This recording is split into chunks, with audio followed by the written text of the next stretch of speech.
کرامات اولیاء کی برحق ہیں. میرا اور آپ کا صدیق اور صدیق اکبر رضی اللہ تعالیٰ عنہ کے گھر میں اصحاب صفہ چند گئے کھانا کھانے کے لیے. صدیق اکبر کے گھر کی کرامت ذکر کرتے ہیں. آپ کو تمام حدیث کی کتابوں میں یہ کہ حدیث ملے گی. کیا فرمایا کہ کیا منظر تھا صدیق کے گھر کا. روٹی جب سامنے رکھی کہتے ہیں ہم لقمہ توڑتے اور اس کو کھاتے. اب جب دوسرا لقمہ توڑتے ارادہ کرتے کہ اس سے آگے ہم لقمہ توڑیں گے, اس جگہ پر روٹی پیدا ہو چکی ہوتی تھی. یہ کس کی کرامت ہے؟ یہ صدیق اکبر کی. لیکن مجھے ایک بات بتائیں, آپ کرامات میں بہت ساری بیان کر دو, مجھے ایک بات بتائیے, اللہ نے ولی پیدا فرمائے یا انبیاء پیدا فرمائے, اللہ نے انبیاء کو معجزات سے نوازا ہے اور اولیاء کو کرامات دی ہیں. دو باتیں میں آپ سے پوچھوں گا. ایک تو یہ بتائیے کیا انبیاء اور اولیاء کے اپنے بس میں معجزات اور کرامات تھے یا اللہ نے اپنی قدرت سے ظاہر فرمائے ہیں؟ اللہ نے اپنی. ذہن صاف کر لیجئے, میں آپ کو شرک کی طرف نہیں لے جاؤں گا. شرک کی طرف لے جانا, میرا تو پیٹ پہلے سے بھی چھوٹا ہو رہا. پیٹ بڑا کروں تو پھر میں آپ کو لے جاؤں نا ادھر ادھر. جب دنیا سے رخصتی ہونا ہے, قبر کی مٹی میں جانا ہے, آگے کی مار سے ڈر لگتا ہے, آگے کی پٹائی سے ڈر لگتا ہے. اس لیے صاف ستھرا مسئلہ کیا ہے؟ معجزات ہوں یا کرامات ہوں, کس کی طرف سے ہیں جی؟ باہر والے حضرات کی آواز تو نہیں ہے یہ اللہ کی طرف سے. میرا خطاب اندر والوں سے بھی ہے, آپ حضرات سے بھی برابر ہے. میرے لیے سب قابل احترام, سب معزز ہے.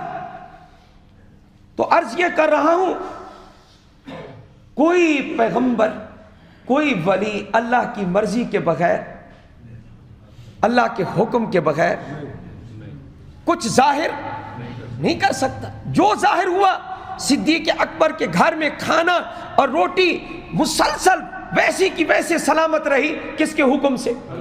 اللہ کے حکم سے. ایک بات تو میں نے یہ آپ سے عرض کرنی تھی. دوسری بات یہ عرض کرنی ہے, کسی بھی بڑی شخصیت, کسی بھی بڑے سے بڑے انبیاء, نبی, اولیاء, یہ حضرات صحابہ, اہل بیت, انبیاء کی معجزات, صحابہ, اہل بیت اور اولیاء کی کرامات دیکھ کر ہمیں ان کی عبادت کرنی چاہیے یا جس نے یہ چیزیں عطا فرمائی ہیں اس کی عبادت کرنی چاہیے؟ ہمیں کس کی عبادت کرنی چاہیے؟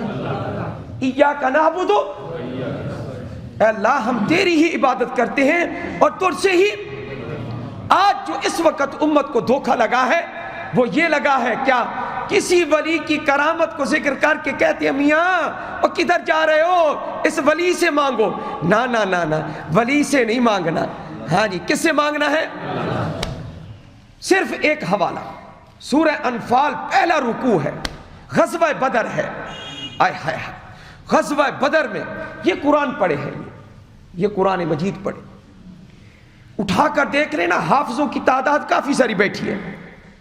اذ تستغیثون ربکم فاستجاب لکم انی ممدکم بألف من الملائکہ. غزوہ بدر جب ہو گیا 313 تھے صحابہ, 313 تھے اور ادھر سے 1000 تھے.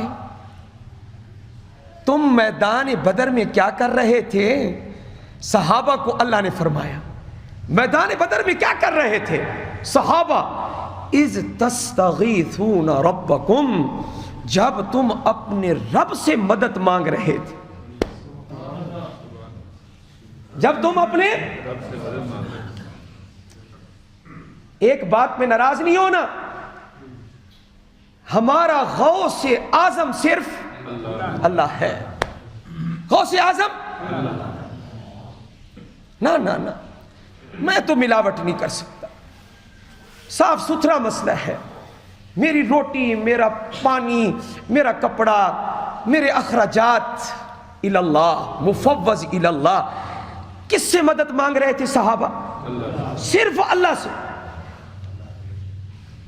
ہم لوگ کتنے عجیب دھوکے میں آ جاتے، کہتے ہیں ہم قدر کرتے ہیں شیخ عبد القادر جیلانی رحمۃ اللہ، کہ میں نے کتنا اچھا بیان آپ کے سامنے جتنی کوشش کر سکتا تھا میں نے کی ہے، لیکن غوث اعظم صرف میں کس کو مانتا ہوں؟ اللہ۔